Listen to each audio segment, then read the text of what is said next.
Well, I guess it's time to start this stream. I hope someone is either listening in or will be watching the stream at a later date. Basically, I will be going through my presentation of the last lecture, process and process variables, doing the calculations in that stream. And yeah, we'll see basically what happens. If you have any specific questions, feel free to ask so in chat. Or if you have other chemistry related questions, I'll try and answer that.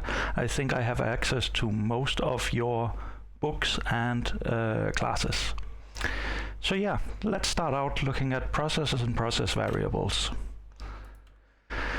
So today we'll be going through some different terms and calculations. We have to talk a bit about density, specific volume, specific gravity, mass flow rate, volumetric flow rate, mole flow rate, how we can measure these flow rates, mass and mole fractions, and very briefly we'll talk about temperature again. We have gone through the differences between Kelvin, Celsius, Rankine, Fahrenheit, how to convert between them, and when we don't have to convert between them. So when we talk about processes and process variables, process is a physical or chemical operation. Basically, if you look back to when you did the flow chart drawings, it's basically the box that does something. So it could be a membrane or a distillation tower or a fermenter. So that's a process we talk about. The process variables is the characteristics of input and output. Basically, it can be what are we putting into our process, what streams are going into it. You could also put in stuff like what temperature are we running at, or what pressure, what catalyst are we using in a reactor. So those are sort of the dials we can play with in order to control the output of our process. So how can we determine the process variables? A lot of times what we'll do is either carry out experiments to get an idea of how different variables impact the process, and then at some point transfer that to actually running computer simulations to get an idea of how to build the equipment we need. At a later time in your studies you will have more about this. I know Esperanza and I believe Kristen as well is very much on top of using, I forget what the software they're using is called. I was taught to use something called Aspen Plus, but they are using a different software to simulate these different processes. So let's start out with density. Hopefully this is something you've all heard about. Basically, the density is the ratio. It's not Visio Trigona, no. You use that to draw your processes and your flowcharts or PIDs. Software you use to simulate like a chemical plant, it has some parts of Visio, you could say, because normally you will draw it in the same way. So you make your different boxes and your streams between them.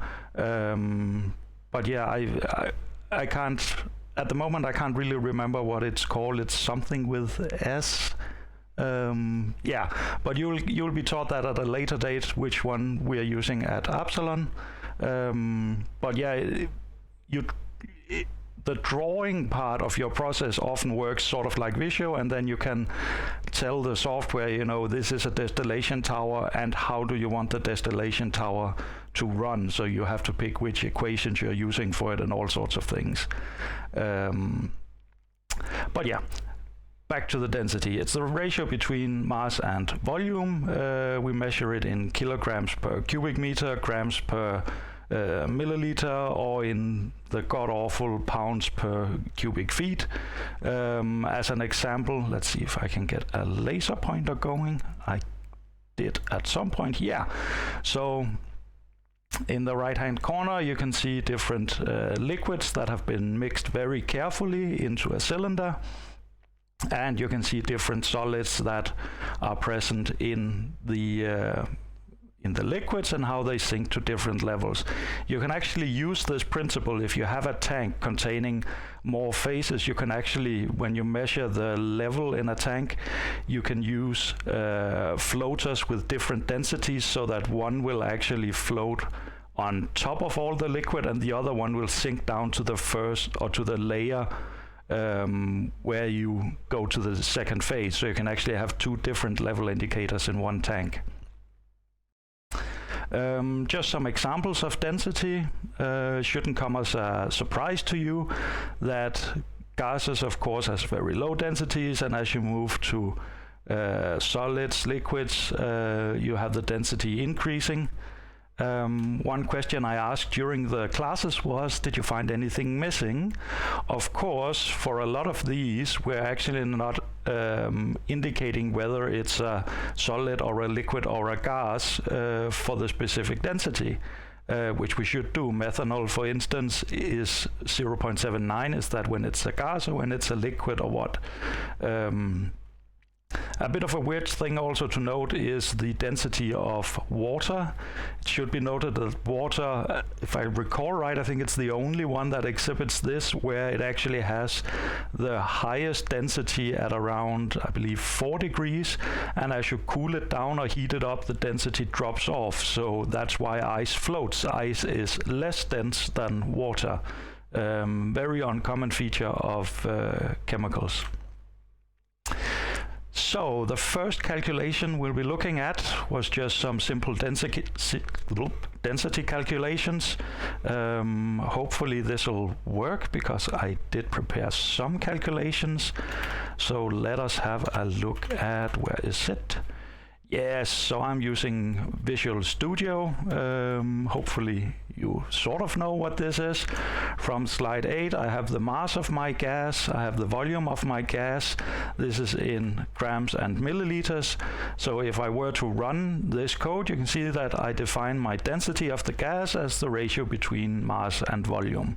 And we end up with a density of 0.73 milligrams per grams for gasoline. So that's fine. We have now calculated the first one. If we just go back, we can see we have now calculated the density of 25.3 milliliters of gasoline, and we have the mass 18.45. In B, we then have that we have to calculate the mass of 111.3 milliliters. So if we go back, you can see the next part of the code. I take my density of my gasoline, I multiply it by the volume I was given, 111.3. If I run that, I end up with 81.17. So that is 81 grams of gasoline when we have 111.3 milliliters. So for the next question, that's a bit of a, you could say, a trick question. I just need to find my slides. Here we go. What is the mass of 1 liter of hydrochloric acid when the density of the solution is 1.19 grams per milliliter? Well, basically, if I know the density and I know I have a liter, this is a cubic centimeter, that's a milliliter. So I just take my 1.19, multiply it by 1,000. So that'll be 1,190 grams, or 1.190 kilograms. So that's the mass of 1 liter of hydrochloric acid. The 37 mass percent is just extra information. You don't need it to calculate the total volume of 1 liter. For the next part, how many moles of hydrochloric acid in that 1 liter? Well, in that case, we have to do a bit of calculations. So let's jump back and say, you can see here I've just written mass of 1 liter. I didn't even bother to make a code to calculate it. In order to calculate how many moles of hydrochloric acid I have, first of all, I need the molar mass of hydrochloric acid. So that's what I have calculated. In this line, you can see I've taken 35.45, that's the molar mass of chloride, and I've added 1 because we have 1 hydrogen. Actually, did I forget to... I might have forgotten to actually define my mass of HCl, so let's just do that. 1190. So that's my mass in grams, and I have my molar mass, and I can calculate the number of moles by taking my mass and dividing it by my molar mass. And if I do this, hopefully, so I get that I have, what do we have here? 32.64 moles of hydrochloric acid. And was that what I was, yeah, so that was what I was asked for. Let's just jump to the presentation. How many moles for HCl? Well, we answered that because if we go to our code, we can see 32.65 if we round it up. So that's how many moles we have in that 1 liter. Actually, no, I just made a brain fart. Let's jump back to our code because, of course, our mass is not this amount. It's actually only 37% of that. So I just have to multiply my mass by 0.37 and I get the mass of HCl I have. So 1190 total mass in 1 liter. 37% of that will be my hydrochloric acid. That makes, oh, video is down. Oh dear, oh dear. Let's just see.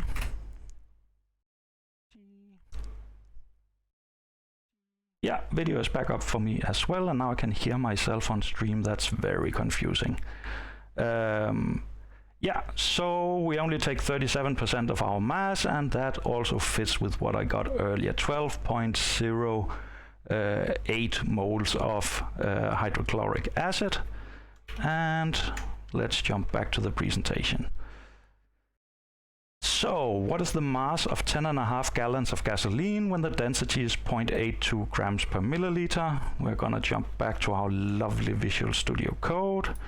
Well, I made a small note. You can see I know that 1 gallon is 3785.41.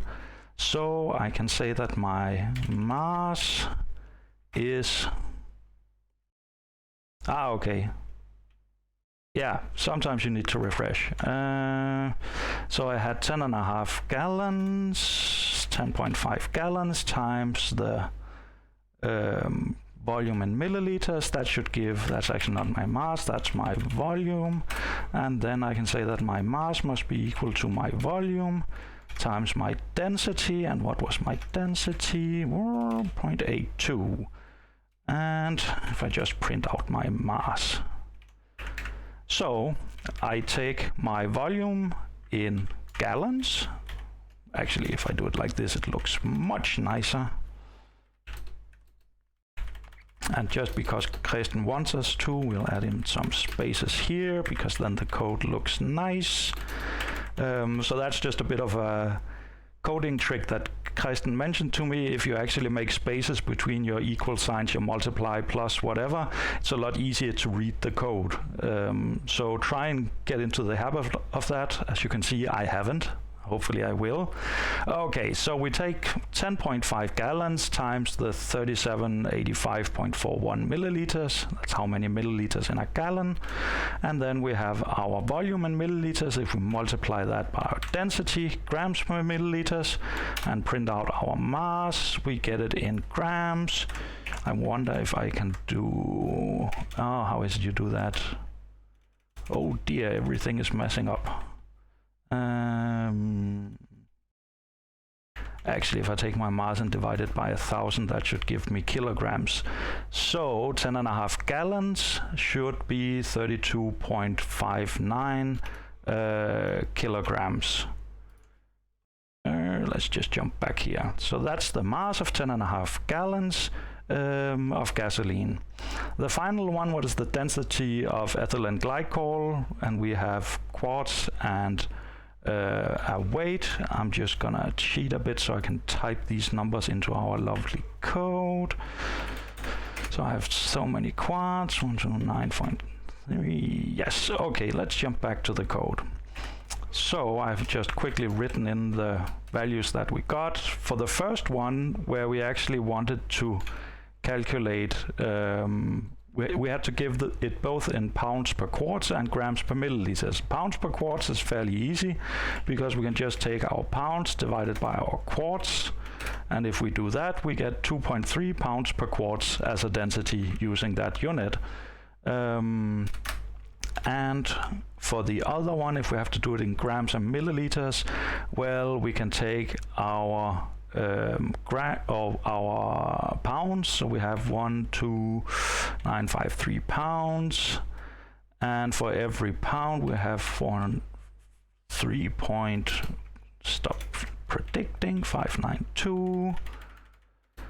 So I take my mass in pounds multiplied by how many grams I have in a pound, and then I needed to divide that by my volume. My volume is 5,600 quarts, and I can multiply that by 946.353. That should give my volume in milliliters. If I divide those two numbers, I have grams per milliliter. So that gives me 1.109, if we round up, grams per milliliter. So that's how we get the densities, both in pounds per quart and in grams per milliliters. Then we have to talk a bit about specific volume. Basically, it's the volume occupied by a unit of mass of the substance. It's the inverse of the density. Density is mass per volume. Specific volume is volume per mass. So we measure it in the inverse units. And that also means if we want to convert between the two, we just take the reciprocal value. So 1 over density is equal to specific volume. 1 over specific volume is equal to density. Just because sometimes you'll find this in the tables, now you know how to convert between the two. Specific density is a bit of a weird one. Basically, sometimes it's called specific density, specific gravity, I think sometimes relative gravity.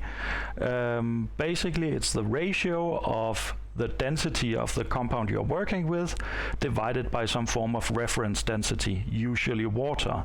So for gasoline, for instance, the specific gravity would be the density of gasoline divided by the density of water. In SI units at least, water is normally around 1, so you're basically taking a density, dividing it by 1, so the specific density is pretty much the density just without units. But you have to be careful when you look it up in tables, what is the reference they're using to calculate their specific density. We've talked about it a bit before, at least an error that occurred with this, with our lovely Gimli glider, the plane that ran out of fuel. And basically what happens was they measured how much was in the tanks in liters, wanted to convert it into kilograms, and got it messed up. So I asked the students to calculate how many liters of fuel should I add if I have 11,430 liters in my tanks, and I know that I would like 22,300 kilograms in total. In order to do that, they were given a specific gravity, a specific density. The problem was we were in Canada, they were changing units. I told the students, I can't really remember, it's 1.77 or it's 0.8. It's one of the two, I can't really remember. Please calculate how much we need. Howdy, Tommy. Hello, Snow Wolf. Oh man, you have different names now. I'm never gonna learn this.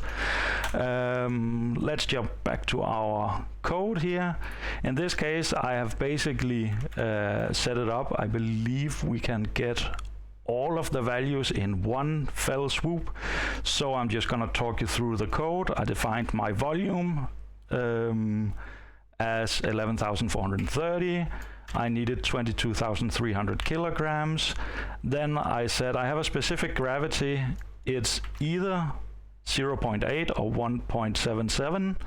And my college lecture, basically, yeah, I'm teaching. This is meant for biochemistry engineering students. And yeah, it's basically an extra offer to the students. So the ones that were in the class, they already got this lecture. As Trigona says, I'm basically repeating my lecture from last week and also going through the calculations that was relevant for this. If this turns out to be something the students like, we will hopefully do more of them. Oh, we have someone from New Mexico. Hello. Luckily, no matter if you're in New Mexico or Denmark where I am, chemistry works the same way. Excellent. Okay, so I have my specific gravity. I just have to make sure I actually got the NumPy. You can see here, just to go through the Python code because it is relevant to my dear students. I'm using NumPy, importing it as NP, so I can call it like that later. The top part is actually a way to get interactive shell from IPython core, and that means that I can have multiple outputs per cell. Let's see if I have an example here. For instance, if you ran this in your yeah, let's not talk about the different units, we hate them. Actually, New Mexico should be fine. It's only stupid America and a couple of other places. Different lecture. But yeah, basically, if we're running it as a what's it called, Jupyter notebook, if you have multiple calculations or try to do many prints or whatever, you will normally only get one output. You can see I'm able to get several outputs, in this case 2, and I just use this small piece of code that I found through the magic of Google. Okay, so let's see. Specific gravity np.array, so I'm using the function array from my NumPy, and I'm basically putting in 0.8 and 1.77. We had that from the slides. Let's just quickly recap. 1.77, 0.8, back to our lovely code. And then I'm able to do a calculation where I say, well, the way they did it was they said the mass of the fuel in the tanks was equals to the specific gravity multiplied by the volume of the fuel. In this case, because I'm using an array, the M fuel is also going to be an array, so I'm actually able to do both calculations at once. We'll see that in the output. Then I just print out the mass of my fuel, and after that I'm calculating how much fuel I need. Basically, I'm taking the amount of fuel I need minus the fuel that I already have. So need F kilogram is the total amount of fuel I want, and I can print that out. Hopefully it'll work. Let's see what happens. So you can see, depending on which one I use, I either reach the conclusion that I have about 9,000 kilograms or 20,000 kilograms. Quite a difference in the amount of fuel I'm going to be putting into my plane. So that's just, I wanted to go through how they actually got it wrong. I just have to check what the next, oh yeah. So one of the things we discussed in class was the problem with specific density and specific gravity is that it's unitless. So when I tell you that I have 1.77 or 0.8, there are no units, you struggle to figure out which one's the right one. I said you could have looked at how the specific gravity is defined and say, well, intuitively we know that jet fuel floats on water, so the specific gravity has to be lower than 1. Gravity is in, is it meter per second? No, gravity is in meter per second squared, I believe. Oh, now I'm not sure. Should we check? We should check. Where is, let's see, we can just say gravity. Hey, Wikipedia. Yeah, it must be, yeah. But yeah, that's because right now we are not talking about gravity, we're actually talking about specific density or specific gravity, it's sometimes called. You can see it here in the top right. It's defined as the density of the compound you're working with divided by a reference density, and therefore it ends up with no units. Intuitively, we could say, well, we know jet fuel probably floats on water. We all know oil floats on water. So the specific density must be lower than 1 if we just look at it. Another thing I pointed out is, what if we had just been given densities? In this case, we have the units. It's really easy to figure out which one to use. We've measured something in liters, and if we multiply it by a density of 0.8 kilograms per liter, we know we'll get it out as kilograms. So that's why I prefer to use densities, not specific gravity or specific density, because you can instantly see what units you're actually working with. Was there another thing I wanted to mention with this? Oh yes, hang on. Do I have it here? This was just to point out that even though we all like traveling and flying, where was it? Yes, I just wanted to point this out from the official report on the Gimli glider crash, that Mr. Quillett went on to describe that he added up the number of liters in the 2 wings, blah blah, multiplied by 1.77. First of all, the paper was subsequently lost, and he pointed out he did not finish the calculations because, well, the figures got so crowded. So the next time you get on a plane, I mean, yay, our lives is in the hands of paper that's thrown away. Another thing to point out is, even if they had used the correct term, if you look at the units, it actually doesn't quite work out. Can I just show you here? I'm just going to write some text here, because we're basically taking, if we look at the units, we're measuring liters, and then we're multiplying by our specific gravity, but that one has no units. So we're just multiplying by a number. If we take liters and multiply by a number with no units, we should end up with liters, and they claim it's in kilograms. So they're even using the specific gravity wrong, because what they really want is they want our liters multiplied by kilograms per liters, and that way you get it out as kilograms if you're just looking at the units. So even using the specific gravity in the way they did weren't really correct. Okay, so where's my stream? That was a question, but then that's the thing. In theory, yes, the densities should be in the same units. In practice, you actually don't have to, as long as it's the same dimensions. We talked about, if I take a length and divide it by a length, that number is going to be unitless, and it actually doesn't have to be the same units. So I can take a millimeter divided by a meter and I get a number, and the unit conversion is part of that number. It's like included in that number. So if I take a density in kilograms per liters and divide it by a density in, what should we say, pounds per gallons, the number I get will include the unit conversions, but it'll still be unitless. So basically, if I were to take both densities in pounds per gallons and calculate my specific gravity, or take one of them in kilograms per liters, the other one in pounds per gallons, the specific gravity or specific density would be a different number. And all of that information is lost when you do the calculations. You just get a number with no reference to what units were used unless you write it somewhere else. And as I also said, if you look at, I just have to jump back to my presentation. If you just look at this definition of your specific gravity, if I'm not telling you what my reference is, you're actually losing information there as well, because then you can't really use the calculations properly. You have to check what reference they're using. Yeah. So that was specific density. Now we're gonna move on to flow rates or process flow. Did it work this time? Oh, my slides look better. Okay.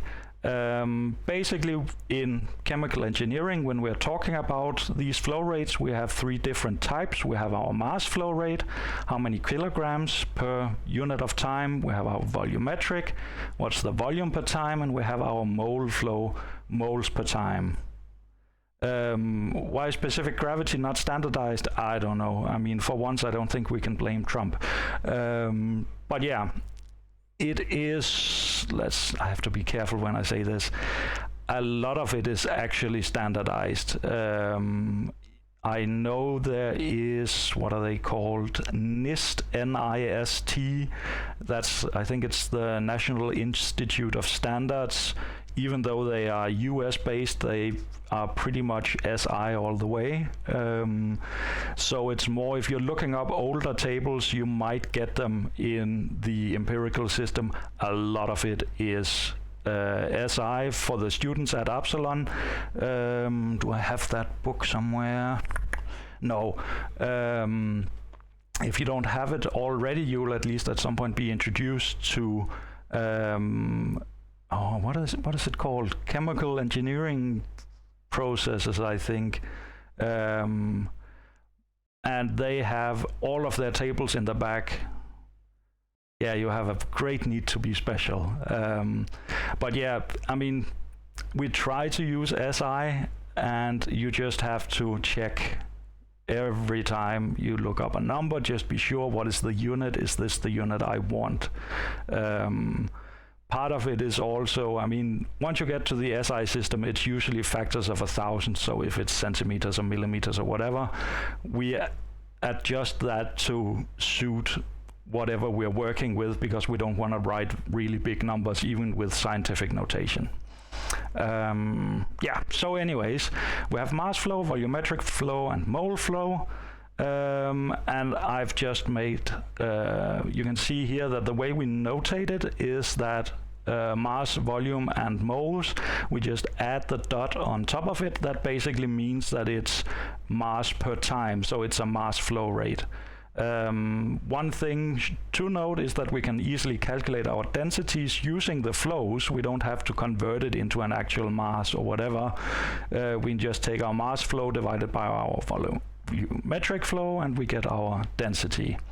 Also, if you're looking at the number of moles, we know from previous chemistry classes that our number of moles is mass per molar mass. And just to note here, if we are using the mole flow, it is the mass flow divided by our molar mass. Yeah, moles, number of molecules. If you want, I can check. I think I have some slides that explain it a bit more, so we can do that when I'm through with these slides. I'll just make a short note here and say go through moles. So if you like that, I can do that when we're through with these slides. Okay, so how do we measure these things? The most common way is to actually measure the flow rate. It's the easiest for us to measure. Mass flow rates is possible. Mole flow rates, I don't really know of any way to measure that directly. So we use that for calculations, not when we measure it. This is sort of a classic way to measure your flow rates. It's a rotameter, and it consists of a tapered tube. You can see it here with a flooding device, the ball or the cone that is here, and basically the flow will push up the cone of the ball, and depending on how high it's pushed up in this tube, you can actually read out the flow rate. This scale can, if you know what's flowing through your pipes, you can actually adjust it so you can directly look at the scale and say, okay, the flow rate is, I don't know, what does it say, 1.7 liters per minute or whatever. If you're using it with different liquids, the density and the viscosity of the liquid will impact where the ball or the cone is placed in the tube, depending on the flow rate.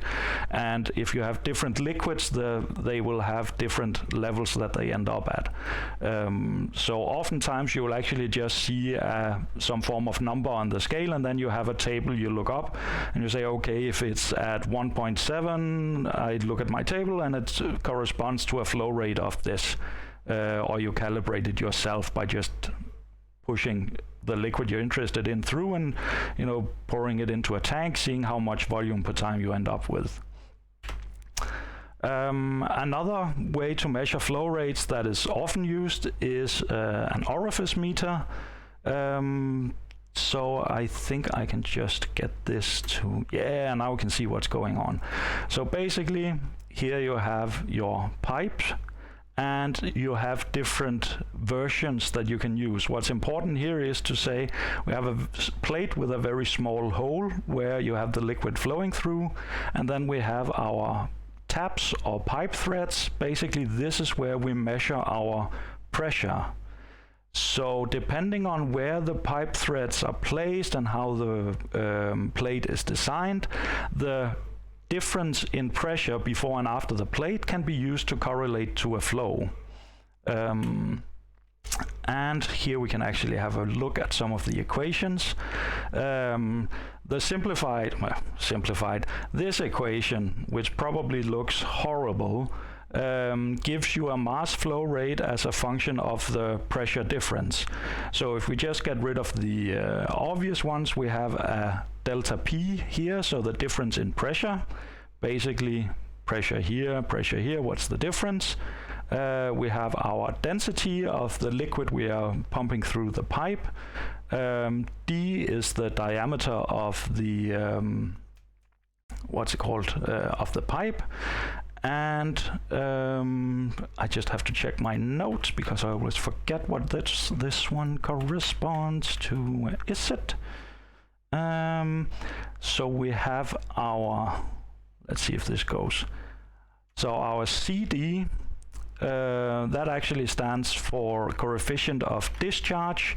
So this depends on the geometry of the tap, the geometry of the plate. So how big is the hole in the plate compared to the diameter of the pipe?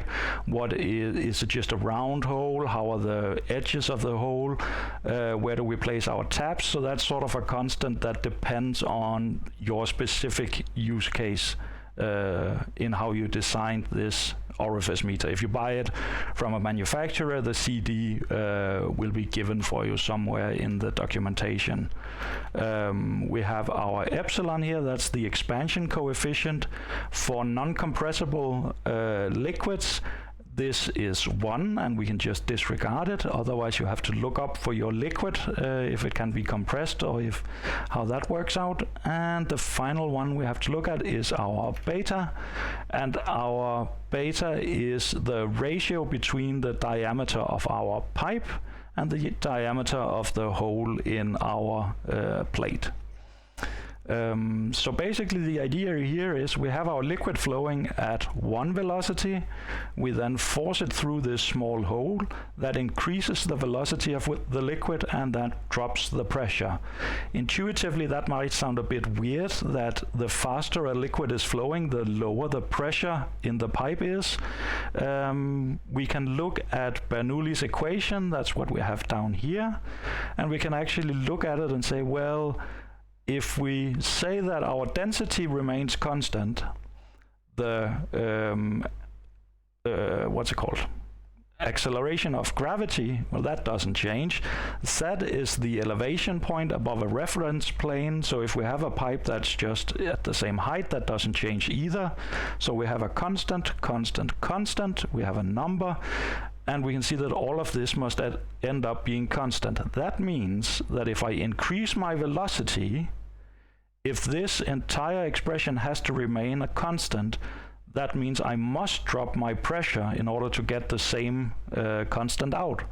So that actually means that the faster a flow rate, the lower the pressure is. I don't know if I have some paper. Let's just see. Yeah, hang on. Oh, this is going to be interesting with a camera like that. So what I did in classes was I took two pieces of paper, and if you put them close together and you blow through the pieces of paper, if the pressure of the wind, my blow, will increase the pressure, I expect the paper to move aside. Otherwise, I expect it to collapse. And just to be nice to people in the stream, I'll just mute my mic.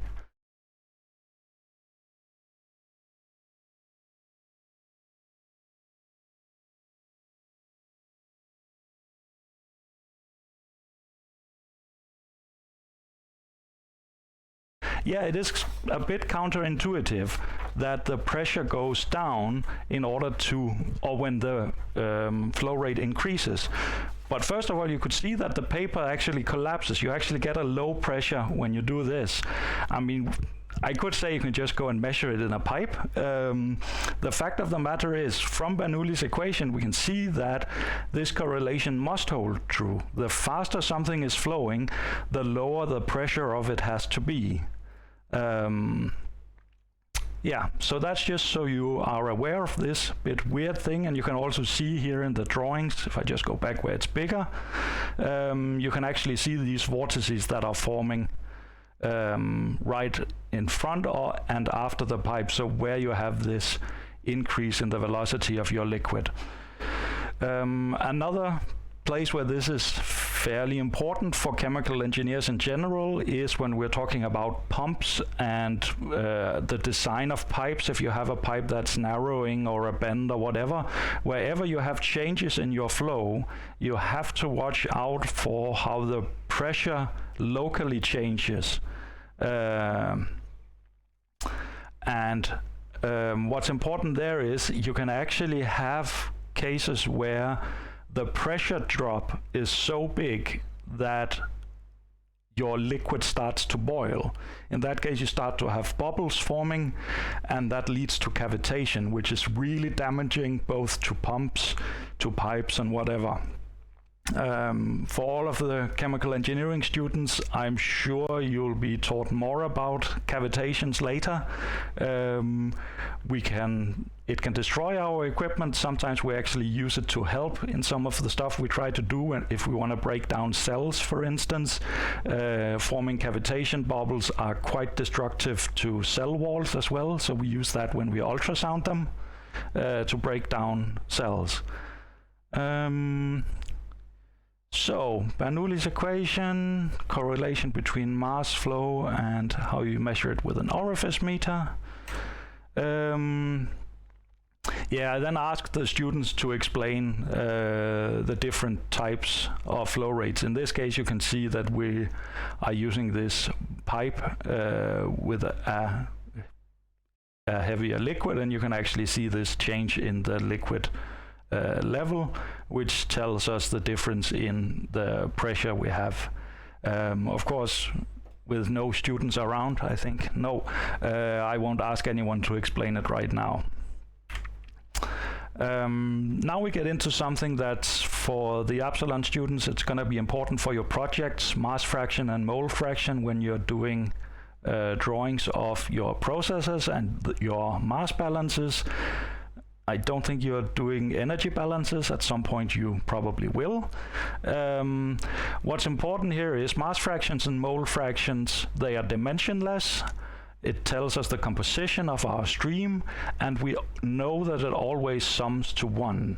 And you can see mass fractions, we denote that XA, and YA for mole fractions. Basically, it is the mass of component A divided by the total mass in that stream, and the moles of A over the total moles in that stream. And this is how we'll often write it in, if you use Visio to draw it, for instance, you will often have like a stream going to a box, and then you'll have your total mass, and then under that you will have, you know, X H2O, X HCl, X gold, AU, whatever. And you have the different, basically it's the percentage in mass or in mole in that stream of a specific compound. So, or how do we know it's a constant? Then we have to look at Bernoulli's equation. I'm sorry, that's actually not part of this stream. I haven't prepared for that. I'll make a note that maybe I should tell my students about that. Yeah, I would have to just read up on how it actually works out for Bernoulli's equations for that to hold up. let's just quickly. Okay, so to go back to our presentation, where was it? So we have some assignments here. A solution contains 15 mass percent of sodium hydroxide, 25 mass percent of sodium chloride, and they're dissolved in water.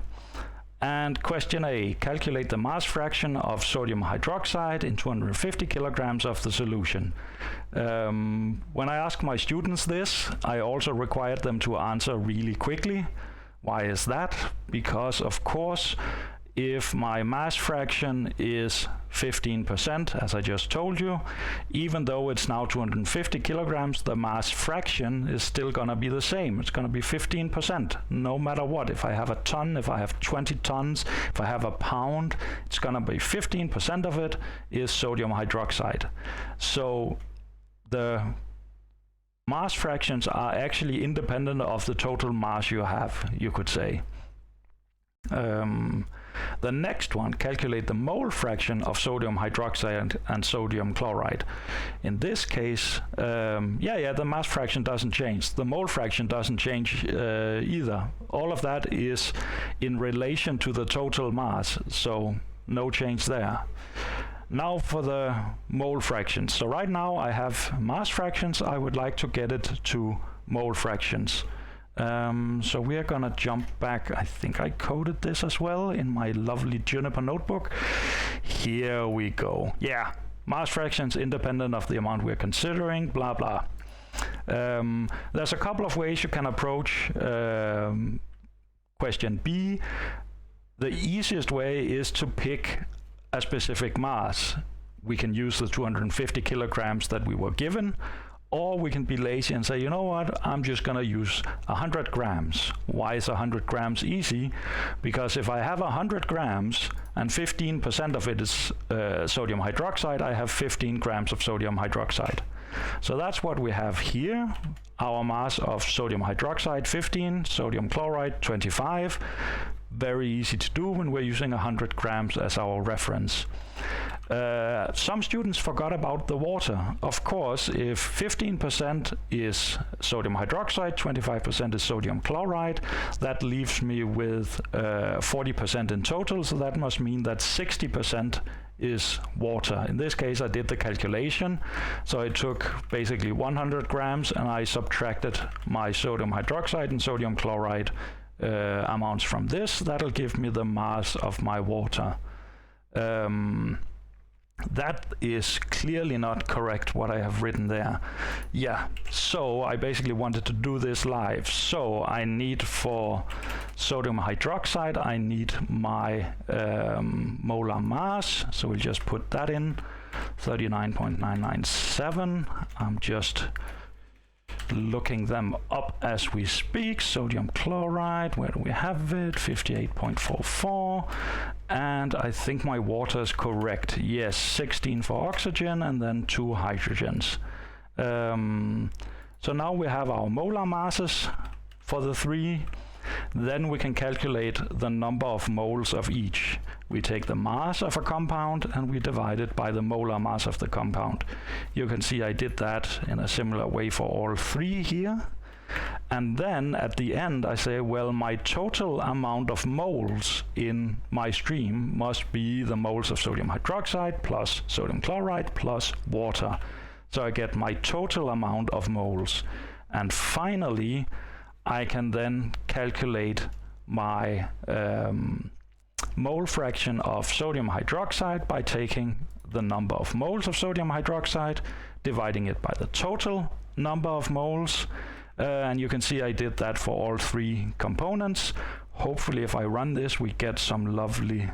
actually, why do I print that? No. I want to print the mole fractions of the 3. There we go. Let's see if that works. So you can actually see I end up with my water mole fraction is 0.80 or 0.81, so 81% of the moles in this stream is water, 10% is sodium chloride, and 9% is sodium hydroxide. So that's how you would convert between either using your mass fractions or mole fractions. If you need to go from mole fractions to mass fractions, do the same thing in reverse. And don't forget that everything has to add up to 100. It might actually not if we just look here. I think if you add them with all the digits, it might be fine, but of course we're doing rounding when we do the calculations, so you risk losing a bit of the precision there. But yeah, I think we can live with that.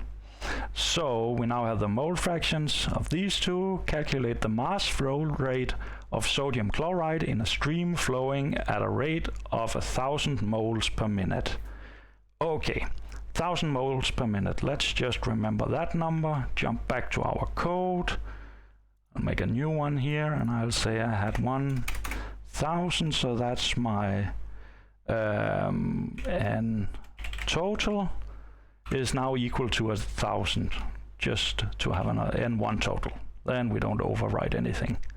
So I have my total flow rate. So what do I do now? Well, I can say that my number of moles of, actually was it sodium hydroxide? Let's just check. Sodium chloride. Okay. Sodium chloride.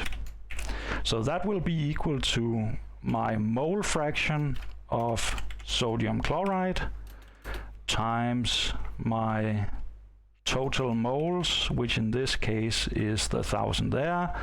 That'll give me the number of moles of sodium chloride. If we look, we would like the mass flow rate. So finally I can take my actually I want my M1 NaCl. Who joined there? Hello, Link ASL Linkasl, whatever. Welcome. So I take my mass of sodium chloride, and I can say, well, that must, let's just make it nice for Kristen, that must be equal to my number of moles of sodium chloride times my molar mass of sodium chloride. I believe that's how I defined it. Yes. So if I do this, I get the mass of sodium chloride, and I can then print it out. Let's see if I got it right.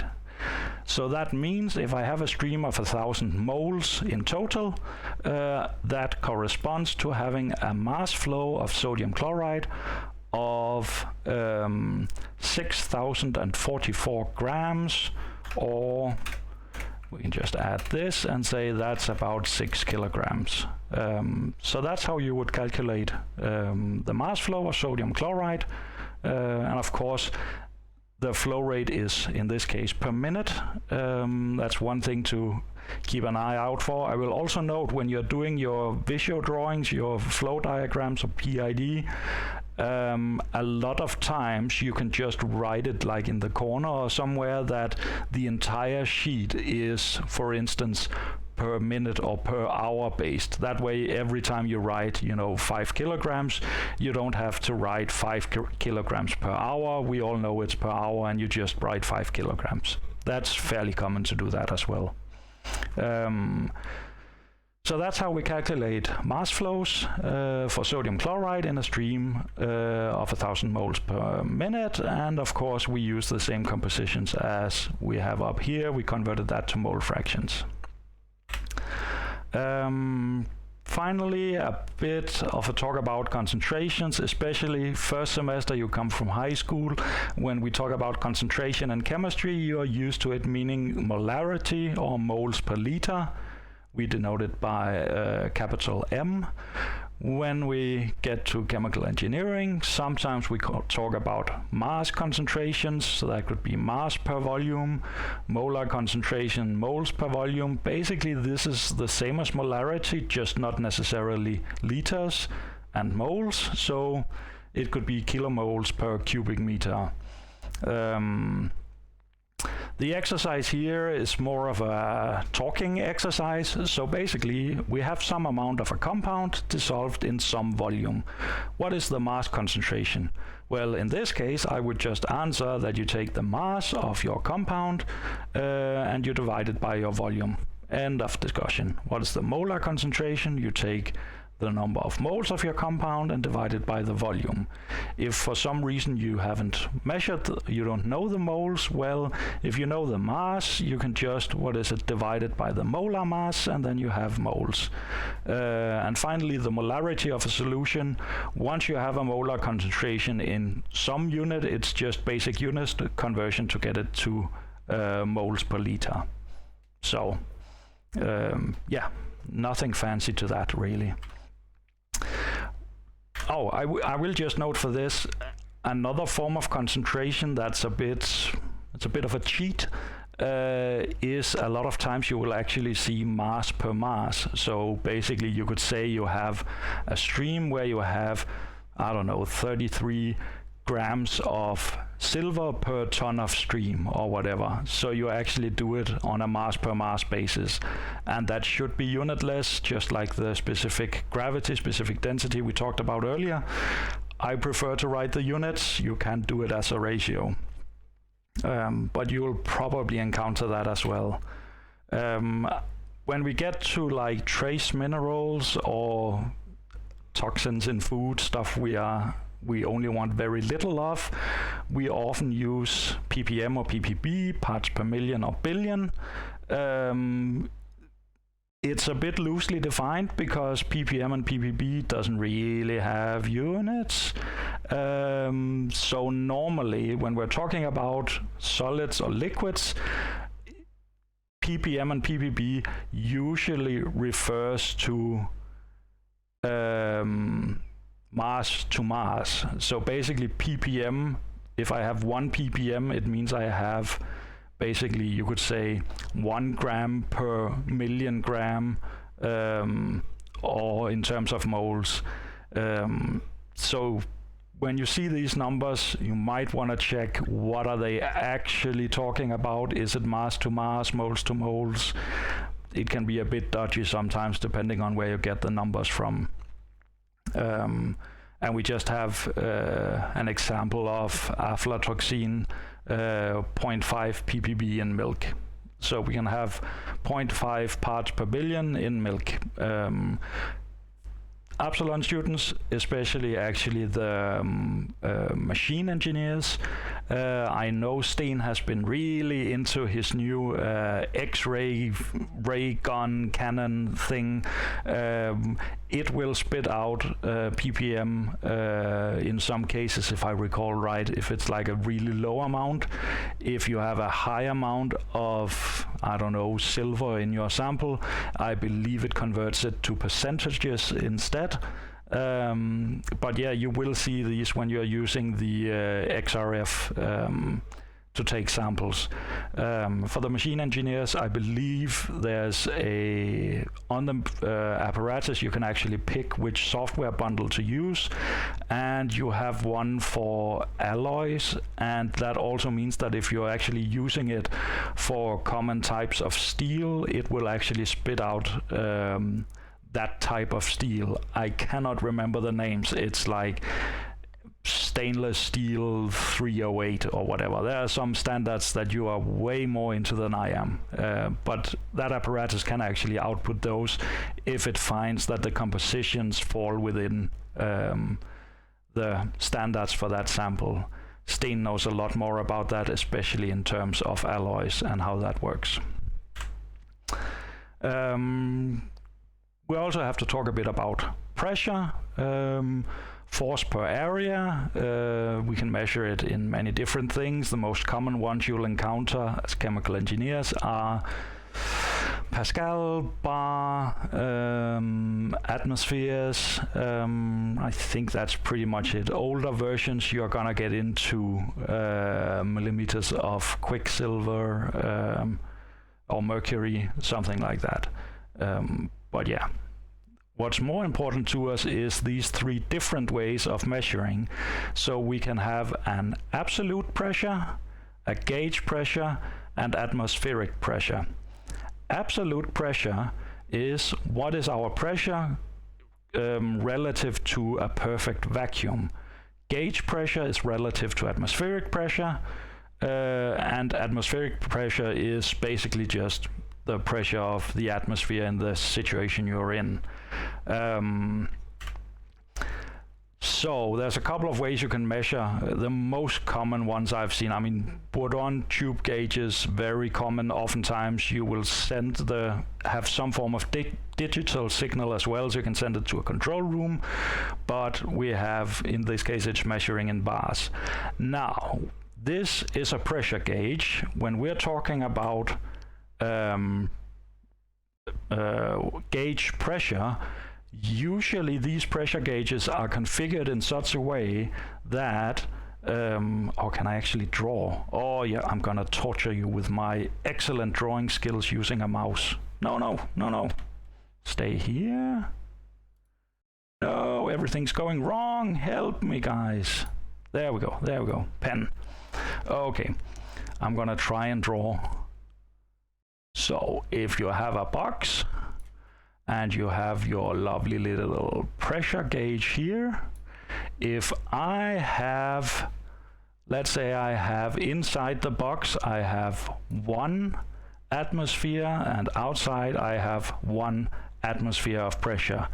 If I'm using gauge pressure, if that's what's reading, so if this dial is on 1, and I have a gauge pressure of 1, that actually means that this 1 atmosphere, or in this case 1 bar, is 1 bar above atmospheric pressure. So in reality, I have 2 atmospheres of pressure inside this box. My gauge is only reading 1. Yeah, think outside the box. Some pressure gauges will be most of them are calibrated as gauge pressure, so basically it is taking the outside pressure and it's subtracting that from the pressure it's measuring. So if you're 1 atmosphere above atmospheric pressure, it's going to read 1. Some of them, very rarely, will actually measure absolute pressures. So just keep that in mind. Usually, or like one of the reasons we like it as a gauge pressure is if I'm outside in a chemical production and I'm about to open a vessel to do maintenance or whatever, if the pressure is at 0, that means that the pressure is the same inside the box as outside. So that's sort of what you have to watch out for when you're working with this. Another thing you can measure, of course, temperature is one of the things we measure a lot. Can I get my laser pointer back, maybe? There we go. So this one, basically you can mount that on a small reactor or whatever, and you can go and look what temperature do you actually have. The other one here, the advantage is that you have a very long wire going to your probe, so that means it's more flexible where you can place your readout and the probe you're actually using, sort of like pH meters. I think you've used those before. We have a lot of pressure, a lot of temperature probes that are easy to use in all sorts of setups. Yeah, Celsius, Kelvin, Fahrenheit, Rankine, we already talked about this before. The main thing is we don't want Fahrenheit, we don't want Rankine. Americans, feel free to shout in chat, I don't care, it sucks. What's important is that a difference in temperature, Celsius and Kelvin, will be the same. So if I have a delta T of 2 degrees Celsius, it's the same as a delta T of 2 Kelvin. If I have an absolute temperature of Celsius, 2 degrees Celsius, it's not gonna be 2 Kelvin. Rankine is like a really old, yeah, I mean I believe there are more, but Rankine is like a really old way of measuring temperature. Let's just see if I can find, yeah, you know what, just to save you the trouble, where is it? So if I do like this, hopefully you can now see my lovely search, and I lost my stream, it's there. Yeah, so you can see, I mean, we do have degrees Rankine or degrees RA, you can see over here. and it's just a different scale that none of us, I don't think I've ever encountered it in real. There are actually way more temperature scales if you start to dig into it. Sometimes it's made for a specific use case.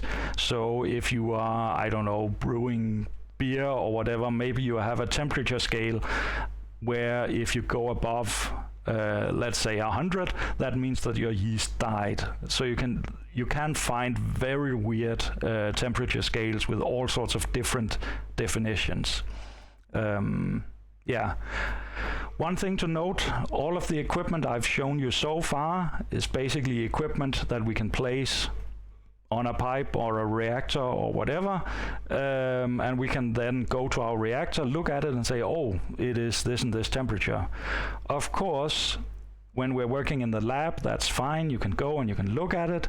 In large scale production, this is basically what we want to see. But even though we are at a point where we're sending all of our measurements from all of our plant to a centralized control room, and we have some technicians who are in control of all of this, it is not uncommon, and it's actually preferred to still have these gauges present in the production, because if I'm doing maintenance or walking around out in the production, it's really nice that I can look and actually know what is the temperature inside the vessel I'm standing near. Let's say I have to open it up. The fact that I can look at a gauge right on the equipment and say, yes, I know there's no pressure, I know the temperature is low, it's safe to open. That can be really nice. Some of the technicians that are working in these rooms actually also prefer analog gauges instead of digital readouts. If you have a large wall of gauges, you can actually see from the lovely TV series Chernobyl, you can actually see they have a bunch of gauges here. The advantage is that if at a glance you just look at a bunch of gauges, it's quite easy to see if one of them is way different than the others. If you have a wall of numbers, it's a lot more difficult for us to actually read out this. Yeah, you can also say, in worst case, if the computer breaks, you need to have a backup. Usually not a problem. I have Chernobyl up there, so let's not get too much into that. If your production is depending on the internet working, yeah, we don't want that. Like, in general, we try to avoid actually having an external connection to plants because we don't need it. It's very uncommon to have people operating the plant remotely. So you can actually have, there are some standards for like internal networking, so you don't have it connected to the internet even though you're using normal network connection. But yeah, of course, it is starting to be an issue at times. Later on, chemical engineering students, you will probably learn some more about safety, about how we prepare for these things. Some of the things we have to consider is how do we want our stuff to break, basically. Like, if power goes out to the plant, all of the valves, which ones do we want to automatically close? Are there some we want to open? What will do the least amount of damage in these scenarios? So that is something you definitely will have to think about. Is I can't remember the terms. I think it's fail open or fail closed. Basically, when all fails, for instance, let's take Chernobyl as an example. If all fails, what do we want to happen? Well, we want our control rods to get in to stop the reaction. We want our cooling water to run as much as possible for as fast as possible. Basically, we want the reactor shut down, and we don't really care if there'll be, some damage to the reactor as long as it doesn't blow up. That was the problem in Chernobyl, that their shutdown procedure actually had a fault in how it was designed. So that was partly why Chernobyl blew up. But yeah, I just wanted you to see that, of course, we have these large control rooms, and for the engineers, it will probably not be you sitting at the controls, but you will be collaborating with the technicians that are running the plant, especially if you want to do optimization, because what you basically want is to have them do something different to what they've always done. So you have to be able to collaborate with them, figure out how to adjust the processes, and explain to them how will this change your procedures for working in a given plant. But yeah, that's basically what I had for the lecture from last week. I had some notes. I can just quickly run through what moles is. I believe I have some slides that could be used for that. So I'm just gonna pop off for a brief second and check, and then I will be back.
And I'm jumping back now. I'm just going through where is the correct slide. La, la, la, la, la.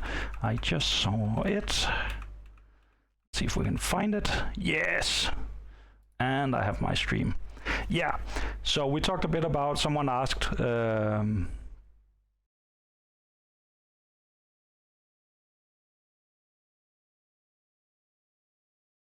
got upset about mole being a unit because it's more like kilo than gram. I mean, first of all, kilo is just a number. Kilogram is a unit, gram is a unit. If you're just saying kilo, you're technically not using a unit. Anyways, the way I decided to explain it to my students, give them an idea of what moles were. I think you might have heard about Avogadro's number, Avogadro's constant, 6.022 times 10 to the 23rd. Who am I? Just a second. What I mentioned was a lot of you will at least have heard about dozen gross score. So a dozen means 12, so I can send you to the store for a dozen eggs and you'll return with 12 eggs, hopefully.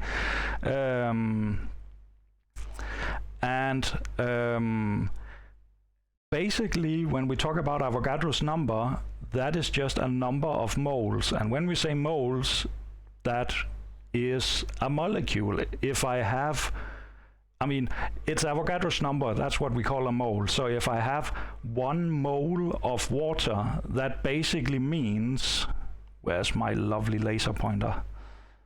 There we go. That basically means, like, if I have a dozen water, that means I have 12 molecules of water. If I have a mole of water, that means 6.022 times 10 to the 23rd number of molecules of water. So mole is just our way of expressing a very large number. It should be noted that if you have heard about Avogadro's number, we actually have 2 versions. Avogadro's number is this. It is just a number, just like 5 or 20 or 144. It's just a number. Avogadro's constant is this number with the units per mole. Just a small note that we actually have the same number with and without units. Avogadro's number, unitless, it's Avogadro's constant basically tells us how many molecules per mole we have. Yeah, 1 kilo of flour. No, 1 kilogram of flour. So yeah, that's basically what moles is. It's a very big number of molecules usually. But in theory, I could send you to the store and ask you to get 1 mole of eggs, and you'll return with 6.022 times. So what is that? Like a billion, trillion, gazillion eggs for me. So yeah, that's what moles is. Oh my god, you can't see the slides. I am so sorry. Here I am pointing at shit. Why don't you tell me? There! Is who feeling better? What the hell? There we go. This is what I wanted to show you. Yeah, 6.022 times 10 to the 23rd. You can see it doesn't grow score. Just different ways of basically expressing numbers. So Avogadro's number, unitless, Avogadro's constant, this number per mole. Yeah, that's basically all I had prepared for today for this lecture. I hope you learned something. Basically, if my dear Absalon students, whom I almost know all of the names of by now, if you like this, maybe we'll do more of these streams as sort of a supplement to the education. Who said something? Okay, so I have some of my students, I think. So yeah, hopefully we'll do it again. Of course, it depends on our dear friend, the coronavirus. I think if we are shut down, I think Absalon is working on ways for most of the teaching to be some form of streaming where you have the option of interacting with us. I kind of like this because you can, in chat, you can ask questions. No promises, I'll check. Maybe we'll do something, you know, on Thursdays at Absalon we have the study cafe where you can get help with assignments. Maybe I'll find some time to do that, you know, in the evenings or also during weekends. If you have questions for the specific assignments, and then hopefully you can tell me beforehand so I can prepare and know what the hell we are working with. But yeah, that's basically all. If you want to watch the stream at a later date, it should be up for at least 14 days. And I guess I'll see all of my students Monday. I think I both have the international and Danish team where you'll be working with your projects. So thank you all for watching and see you.